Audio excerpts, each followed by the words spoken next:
بسم اللہ الرحمن الرحیم۔ دوستو کیا حال ہیں آپ کے؟ السلام علیکم۔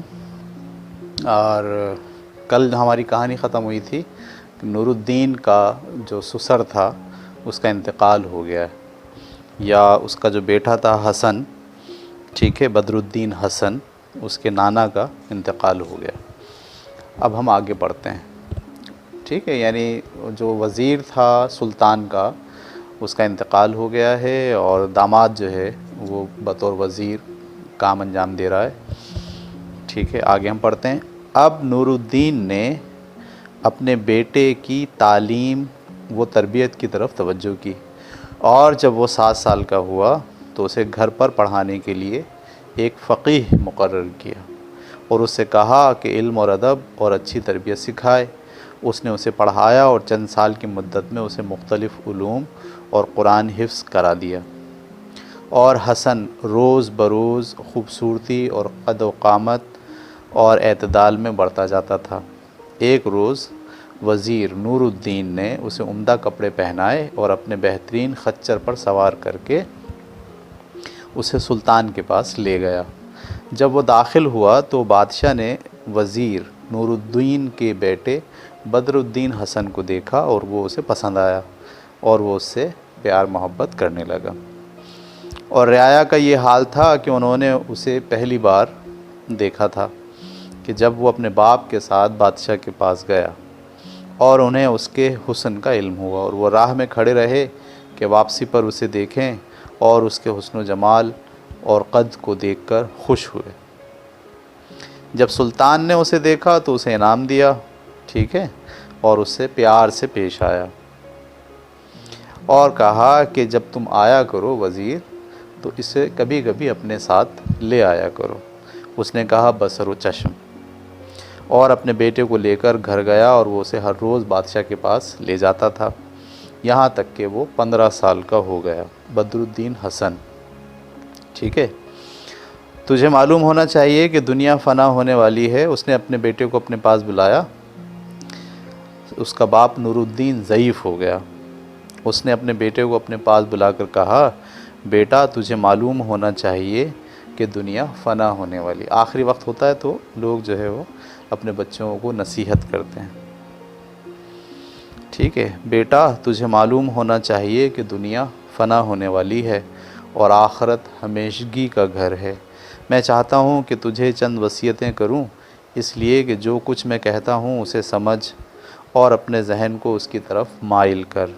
اس نے یہ وصیت کی کہ لوگوں کے ساتھ اچھا برتاؤ کرنا اور تدبیر سے کام کرنا، ٹھیک ہے۔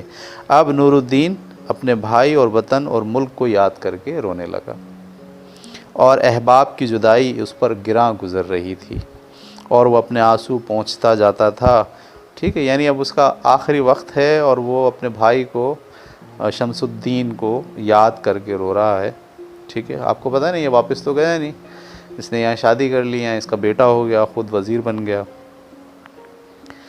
ٹھیک ہے۔ رونا بند ہوا تو وہ اپنے بیٹے کی طرف متوجہ ہو کر کہنے لگا کہ وصیت سے پہلے میں تجھ سے یہ کہنا چاہتا ہوں کہ تیرا ایک تایا ہے جو مصر میں وزیر ہے۔ میں اسے چھوڑ کر اور بغیر اس کی مرضی کے یہاں چلا آیا تھا۔ میں چاہتا ہوں کہ تو کاغذ لے آ اور جو کچھ میں لکھتا ہوں وہ کہتا ہوں وہ لکھتا جا۔ بدر الدین حسن نے کاغذ کا ایک ورق لیا اور جو کچھ اس کا باپ کہتا جاتا تھا وہ لکھتا جاتا تھا۔ پہلے باپ نے سارا ماجرا شروع سے آخر تک لکھوایا، اور اپنی شادی اور وزیر کی بیٹی کے ساتھ جو ہے وہ شادی کی تاریخ لکھوائی، ٹھیک ہے، اور وہ تاریخ جب کہ وہ بصرے میں پہنچا تھا اور وزیر سے ملا تھا وہ لکھوائی، ٹھیک ہے۔ اور پھر یہ کہ اب جھگڑا ہوئے 40 سال سے زیادہ ہو گئے ہیں، اور یہ ہے میرا خط بھائی کے نام، اور میں اپنے بعد اسے خدا کے سپرد کرتا ہوں۔ اب اس نے خط کو بند کر کے مہر لگا دی اور کہنے لگا، بیٹا حسن میری وصیت یاد رکھیو، اس رقعے کے اندر تیرا شجرہ نسب ہے۔ اگر تجھے کوئی مصیبت پیش آ جائے تو مصر جا کر اپنے چچا کا پتہ پوچھ کر اس کے پاس جائیو اور اسے دیجیو۔ ایک نسل جو ہے وہ تقریباً اینڈ پر آ گئی ہے، اور بدر الدین جو ہے وہ بڑا ہو چکا ہے۔ بدر الدین حسن نے رقعہ لے کر لپیٹا اور قمیص اور اپنی ابا کے درمیان سی لیا، صحیح ہے، اور اس کے اوپر پٹکا باندھ لیا، ایسے سمجھ لیجئے اس نے اس کو تعویذ کی شکل میں بنا لیا، ٹھیک ہے، اور قمیض میں سی لیا، یا جو اس کا پٹکا تھا یعنی جو سر پہ وہ باندھتے ہیں امامہ، اس میں اس نے اس کو سی لیا، اور اپنے باپ اور اس کی جدائی پر گریہ زاری کرنے لگا۔ باپ کیونکہ بیمار ہو گیا ہے، وہ رو رہا ہے، وہ بھی رو رہا ہے۔ نور الدین نے کہا کہ میں تجھے 5 چیزوں کی وصیت کرتا ہوں، ٹھیک ہے، یہ بہت توجہ سے سننا ہے۔ 5 چیزوں کی وصیت اس نے کیا کی، جرنل باتیں ہیں جو ہم بھی سمجھتے ہیں کہ ہر بچوں کو نصیحت کی جا سکتی ہے۔ اول یہ کہ کسی سے زیادہ میل جول مت رکھیو اور مباشرت زیادہ نہ کرنا، تاکہ تو اس کے شر سے محفوظ رہے، کیونکہ سلامتی گوشہ نشینی میں ہے، دیکھ رہے ہیں آپ۔ دوم یہ کہ کسی پر ظلم نہ کرنا، ورنہ زمانہ تیرے اوپر ظلم کرے گا، کیونکہ زمانہ ایک روز تیرے موافق ہوگا اور دوسرے روز تیرے مخالف۔ دنیا ایک قرضہ ہے جو ادا کرنا پڑے گا، ٹھیک ہے، یہ 2 نصیحتیں۔ تیسری نصیحت یہ ہے کہ خاموشی اختیار کرنا اور دوسروں کے عیب چھوڑ کر اپنے عیبوں کو دیکھنا۔ مثل ہے کہ جس نے خاموشی اختیار کی وہ بچ گیا، ٹھیک ہے، اور جس نے خاموشی اختیار نہیں کی وہ مارا گیا۔ چوتھی نصیحت یہ ہے کہ اے بیٹا، شراب پینے سے دور رہنا، کیونکہ شراب سارے فتنوں کی جڑ ہے اور وہ عقل کو ضائع کر دیتی ہے۔ خدا بچائے شراب پینے سے، ٹھیک ہے۔ اور بیٹا 5ویں نصیحت یہ ہے کہ اپنے مال کو بچائیو تاکہ وہ تجھے بچائے، اپنے مال کو بچائیو تاکہ وہ تجھے بچائے، اپنے مال کی حفاظت کرنا تاکہ وہ تیری حفاظت کرے، اسراف نہ کرنا ورنہ ذلیل لوگوں کے آگے ہاتھ پھیلانا پڑے گا۔ کیا خوبصورت بات ہے، درہم کی حفاظت کرنا کیونکہ وہ مرہم ہے، صحیح ہے، یہ اس نے وصیت کی۔ نور الدین یہ وصیت کر ہی رہا تھا کہ اس کی جان نکل گئی، گھر میں رونا پیٹنا مچ گیا اور سلطان اور سارے امراء نہایت غمزدہ ہو گئے اور اس کی بعد میں تجہیز و تفکین کی۔ اچھا جی، اب وہ نور الدین صاحب کا تو انتقال ہو گیا، اب بدر الدین اپنے باپ کے سوگ میں 2 مہینے تک رہا، حتیٰ کہ وہ سوار ہو کر بادشاہ کی خدمت میں بھی حاضر نہ ہوا۔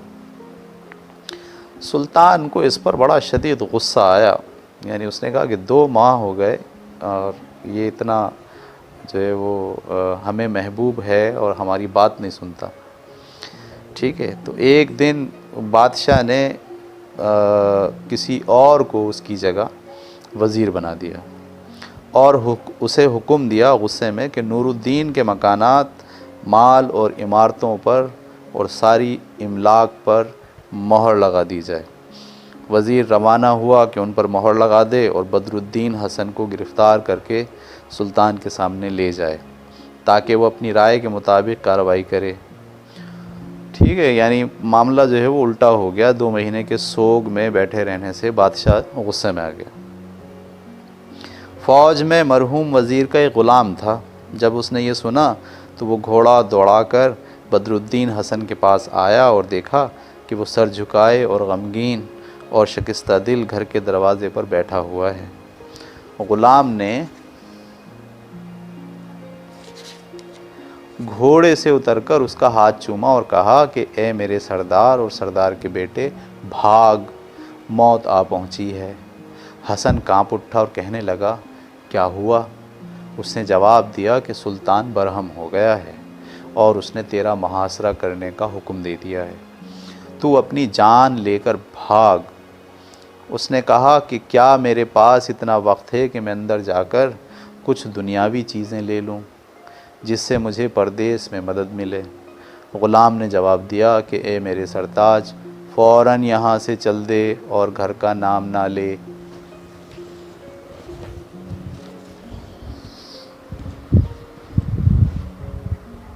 ٹھیک ہے، جب اس نے غلام کی باتیں سنی تو اپنا دامن سر پر ڈال کر چل دیا۔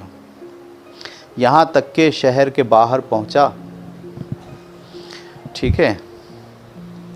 یہاں اس نے لوگوں کو کہتے سنا کہ سلطان نے وزیر کو مرحوم وزیر کے گھر بھیجا ہے تاکہ وہ اس کے مال اور اس کے املاک پر مہر لگا دے اور اس کے بیٹے بدر الدین کو گرفتار کر لے، ٹھیک ہے، اور پاس لے جائے سلطان کے تاکہ وہ اسے جان سے مار دے۔ لوگ اس کے حسن و جمال پر افسوس کر رہے تھے۔ جب اس نے لوگوں کی باتیں سنی تو وہ سر اٹھا کر ایک طرف چل دیا اور اسے معلوم نہ تھا کہ وہ کہاں جاتا ہے۔ وہ برابر چلا جا رہا تھا یہاں تک کہ قسمت اسے اس کے باپ کی قبر پر لے گئی۔ وہ اپنے باپ کی قبر پر جا بیٹھا اور اپنی ابا کے دامن سے اپنا سر ڈھانپ لیا، یعنی جو اس نے وہ امامہ پہنا ہوا ہے اس کے دامن سے اپنا سر ڈھانپ لیا، اور دیکھا کہ اس پر سنہرے الفاظ میں یہ اشعار لکھے ہوئے ہیں: اے وہ شخص جس کا چہرہ ستاروں اور شبنم کی طرح چمکدار ہے، جان کہ نہ تیری عزت و آبرو ہمیشہ رہے گی اور نہ تیری بزرگی۔ قبر پہ لکھا ہوا تھا یہ، ٹھیک ہے۔ ابھی وہ اپنے باپ کی قبر پر بیٹھا ہی ہوا تھا کہ ایک یہودی اس کے پاس پہنچا جو صراف معلوم ہوتا تھا، یعنی جو سونے کا کام کرتے ہیں، کیونکہ اس کے پاس ایک تھیلی میں بہت سا سونا تھا۔ یہ یہودی حسن کی طرف بڑھا اور اس سے کہنے لگا کہ اے آقا، خیر تو ہے، تیرا رنگ کیوں فق ہے؟ اس نے جواب دیا کہ میں ابھی گھر میں سو رہا تھا کہ میں نے خواب میں دیکھا کہ میرا باپ مجھ سے اس بات پر ناخوش ہے کہ میں اسے دیکھنے نہیں آتا۔ ڈر کے مارے میں جاگ اٹھا کہ مجھے یہ اندیشہ ہوا کہ کہیں ایسا نہ ہو کہ دن ختم ہو جائے اور میں اس کی زیارت نہ کر سکوں اور مجھے اس سے تکلیف پہنچے۔ یہودی نے اس سے کہا کہ اے آقا، تیرے باپ نے چند کشتیاں تجارت کے لیے روانہ کی تھیں اور بعض ان میں سے واپس آ گئی ہیں، اور میں چاہتا ہوں کہ ان کے 1000 دینار سونے کے عوض اس کشتی کا مال خریدوں جو سب سے پہلے آئی ہے۔ یہ کہہ کر یہودی نے ایک تھیلی نکالی جس میں سونا بھرا ہوا تھا اور اس میں سے 100,000 دینار گن کر وزیر زادے کو دے دیے، 1000 دینار سونے کے، اور کہا کہ مجھے ان کی رسید لکھ کر اپنی مہر دے دے۔ وزیر زادے نے ایک ورق کاغذ لے کر یہ لکھ دیا: اس کا لکھنے والا وزیر زادہ حسن ہے اور اس نے 1000 دینار کے عوض اپنے باپ کی پہلی کشتی کا کل سامان یہودی اسحاق کے ہاتھ بیچ ڈالا ہے۔ یہ رسید اس نے بنا دی۔ اب اس نے جلدی سے دینار اٹھا لیا اور یہودی نے وہ ورق لے لیا۔ حسن اپنی گزشتہ عزت یاد کر کے رونے لگا اور یہاں تک کہ رویا کہ رات ہو گئی، اور وہ اپنے باپ کی قبر کا تکیہ لگا کر لیٹ گیا اور اسے نیند آ گئی، اور اس کی آنکھ اس وقت تک نہ کھلی جب تک کہ چاند نہ نکلا اور اس کا سر قبر سے پھسل پڑا اور وہ پیٹھ کے بل سونے لگا اور اس کا چہرہ چاندنی میں چمکنے لگا۔ ٹھیک ہے، وہ سو رہا ہے، رات ہو گئی ہے، قبر ہے موجود، قبرستان میں موجود ہے، ٹھیک ہے۔ اب آگے کیا ہوتا ہے؟ اس مقبرے میں مسلمان جن رہتے تھے۔ ان میں سے ایک جنیہ یعنی فیمیل جن نے حسن کو سوتے دیکھا اور اسے اس کے حسن و جمال پر حیرانی ہوئی، اور وہ کہنے لگی: سبحان اللہ، یہ تو جنت کے لڑکوں میں سے معلوم ہوتا ہے۔ یہ کہہ کر وہ اپنی عادت کے موافق ہوا میں اڑ گئی، اور اس نے وہاں ایک اور جن کو اڑتا ہوا دیکھا۔ جن نے اسے سلام کیا اور اس نے جن سے پوچھا کہ تو کہاں سے آ رہا ہے؟ اس نے جواب دیا کہ یہیں سے آ رہا ہوں۔ جنیہ نے کہا کہ اگر تو میرے ساتھ چلے تو میں تجھے ایک حسین جوان دکھاؤں جو یہاں مقبرے میں سو رہا ہے۔ اس نے کہا کہ بہت خوب۔ وہ اڑ کر قبر پر اترے، اور جنیہ نے کہا: کیا کبھی تو نے اس کی طرح کا خوبصورت نوجوان دیکھا ہے؟ جن نے اس کو دیکھ کر کہا: پاک ہے محض وہ ذات جس کی شبیہ کہیں نہیں، لیکن اے بہن، اگر تو اجازت دے تو میں بیان کروں کہ میں نے کیا دیکھا ہے۔ اس نے کہا: کیا دیکھا ہے؟ اس نے جواب دیا کہ میں نے اس جوان کا سا حسین مصر کے ملک میں دیکھا ہے۔ دیکھ رہے ہیں آپ؟ ٹھیک ہے، اور وہ وزیر شمس الدین کی بیٹی ہے۔ یاد ہے نا آپ کو کہ ایک بھائی کا بیٹا ہوا ہے اور ایک بھائی کی بیٹی ہوئی ہے، تو وہ جن وہاں سے دیکھ کر آیا ہے۔ وزیر شمس الدین کی بیٹی ہے اور اس کی عمر تقریباً 20 سال کی ہے، اور وہ حسن و جمال اور خوبی و کمال اور قد و اعتدال میں لاجواب ہے۔ جب وہ اس عمر کو پہنچی تو مصر کے سلطان نے اس کا شہرت سنی۔ اس کے باپ کو جو وزیر ہے بلا کر کہا کہ اے وزیر، میں نے سنا ہے کہ تیری ایک بیٹی ہے اور میں اس کے ساتھ نکاح کرنا چاہتا ہوں۔ لے بھیا، وزیر نے کہا کہ اے میرے سرتاج سلطان، میرا عذر قبول کرو اور میرے آنسوؤں کی لاج رکھو۔ تمہیں معلوم ہے کہ میرا بھائی نور الدین جو وزارت میں برابر کا شریک تھا یہاں سے چلا گیا تھا، اور ہمیں معلوم نہیں کہ وہ کہاں گیا ہے، اور وہ ناراض ہو کر چلا گیا کیونکہ ہم دونوں ایک روز شادی اور اولاد کا ذکر کر رہے تھے، اسی پر وہ ناراض ہو گیا۔ تقریباً 18 سے 20 سال ہو گئے جب وہ لڑکی پیدا ہوئی تھی۔ میں نے قسم کھائی تھی کہ سوائے اپنے برادر زادے کے اپنی بیٹی کی شادی کسی اور سے نہ کروں گا۔ ٹھیک ہے، تھوڑے دن ہوئے کہ میں نے سنا ہے کہ میرے بھائی نے بصرے کے وزیر کی بیٹی سے شادی کی ہے اور اس سے ایک لڑکا پیدا ہوا ہے۔ اپنے بھائی کی خاطر میں اپنی بیٹی کی شادی اس کے سوا کسی اور سے نہ کروں گا۔ میں نے اپنی شادی کی تاریخ اور اس بچی کی پیدائش کی تاریخ لکھ رکھی ہے اور اپنے برادر زادے سے منسوب کر رکھا ہے۔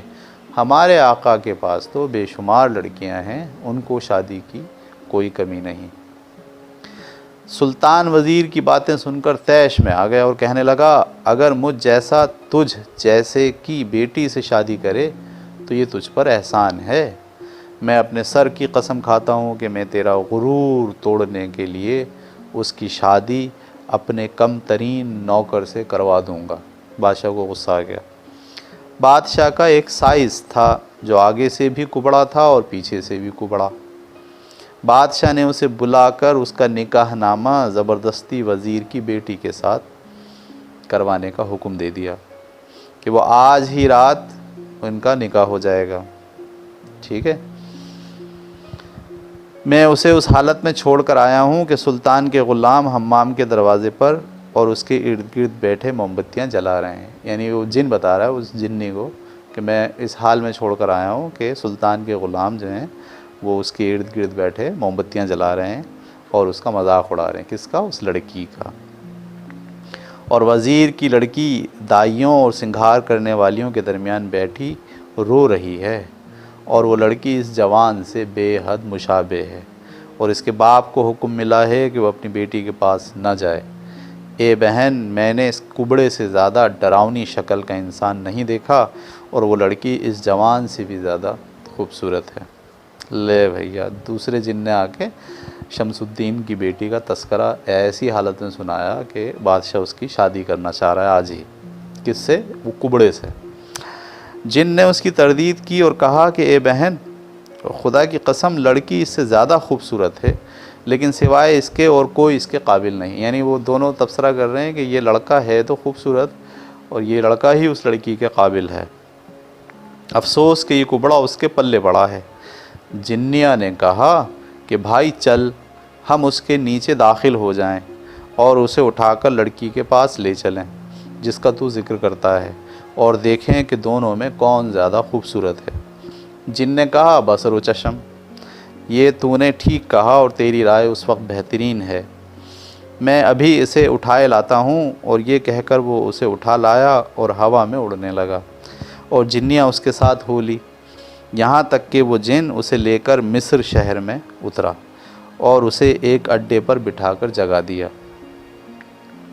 جب وہ نیند سے جاگا تو اس نے دیکھا کہ میں بصرے میں اپنے باپ کی قبر پر نہیں ہوں۔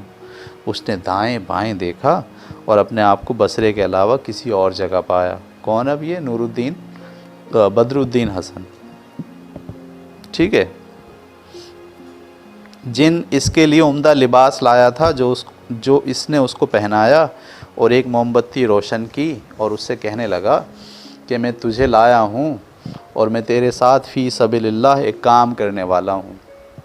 اس موم بتی کو اپنے ہاتھ میں لے اور اپنے سامنے والے حمام کی طرف جا اور لوگوں میں شریک ہو جا۔ بارات ہو رہی ہے وہاں نا، اب تو شادی کی تیاریاں ہو رہی ہیں، رسمیں چل رہی ہیں، اس میں شامل ہو جا، اور ان کا ساتھ نہ چھوڑیو جب تک تو دلہن کے کمرے کے پاس نہ پہنچ جائے۔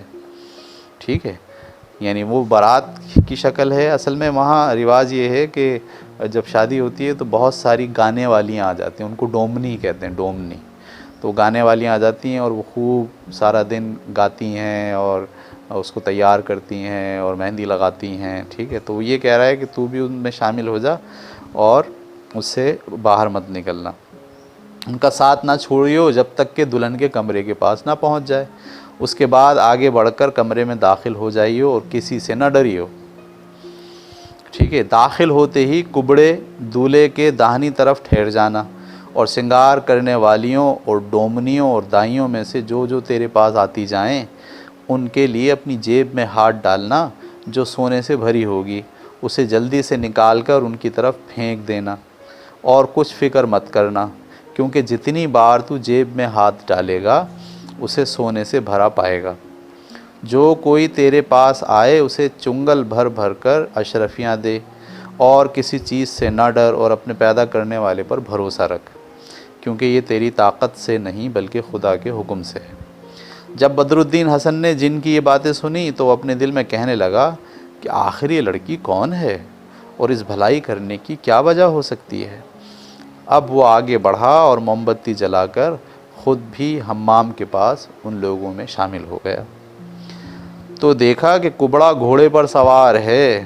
بدر الدین حسن لوگوں کے درمیان داخل ہو گیا اور وہ نہایت آن بان کے ساتھ اکڑتا ہوا چلا جاتا تھا، اور جب کبھی ڈومنیاں یا اور لوگ اس کے پاس آتے تو وہ اپنا ہاتھ جیب میں ڈالتا اور اسے اشرفیوں سے بھرا ہوا پاتا اور جلدی سے نکال کر انہیں ڈومنی کی ڈپلی میں، یعنی جو ڈفلی ہوتی ہے نا، اس میں ڈال دیتا، یہاں تک کہ اس کی ڈفلی سونے کے سکوں سے بھر گئی.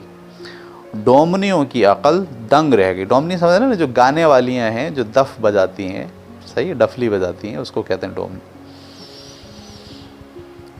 اور لوگوں کو اس کے حسن و جمال پر بھی اچنبھا ہوتا تھا. اس طرح وہ وزیر کے گھر تک گئے. اب بارات جاری ہے اور جو دولہا ہے وہ گھوڑے پہ بیٹھ کر جا رہا ہے اور سارے لوگ گاتے ہوئے اس کے ساتھ ساتھ چل رہے ہیں اور وزیر کے گھر تک گئے.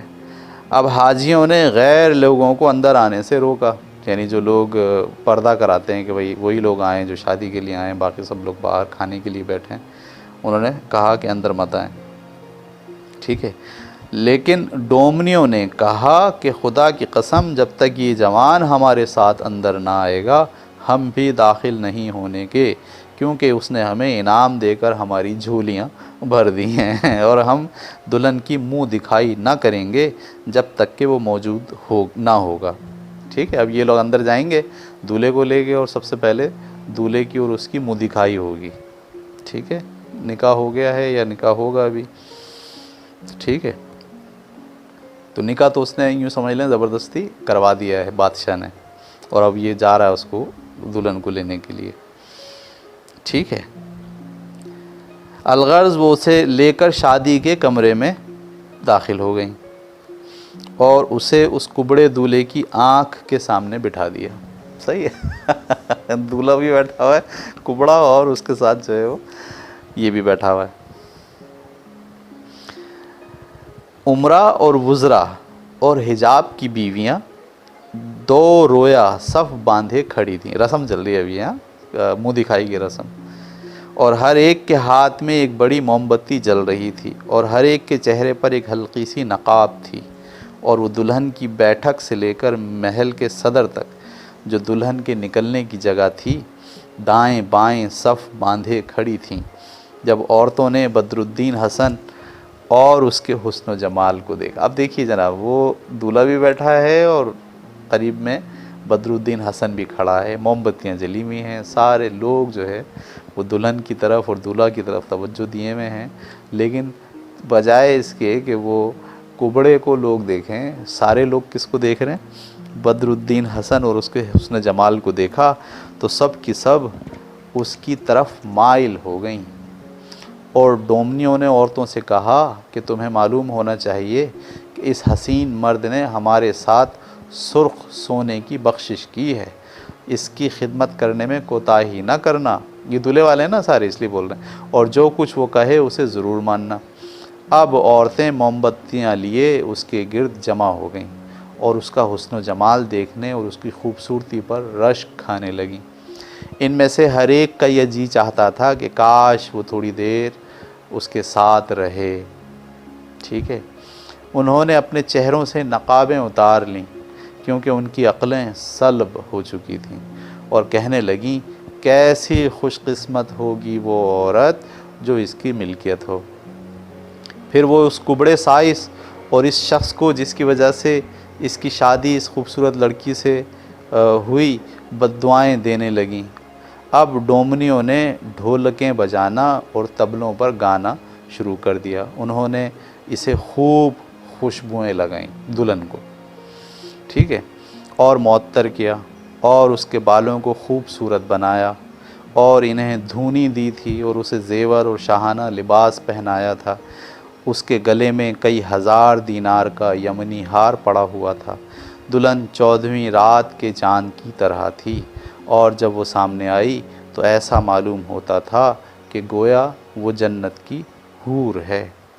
پاک ہے وہ ذات جس نے اسے اس خوبری کے ساتھ پیدا کیا۔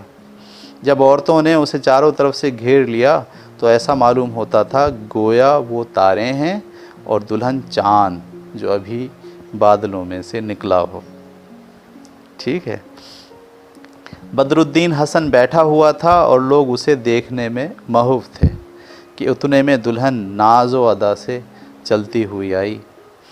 کبڑا سائس اٹھا کہ اس کو مطلب اس کو خوش آمدید کہے، لیکن لڑکی نے اس کی طرف سے منہ پھیر لیا اور دوسری طرف چل دی، یہاں تک کہ وہ اپنے چچیرے بھائی کے سامنے پہنچی۔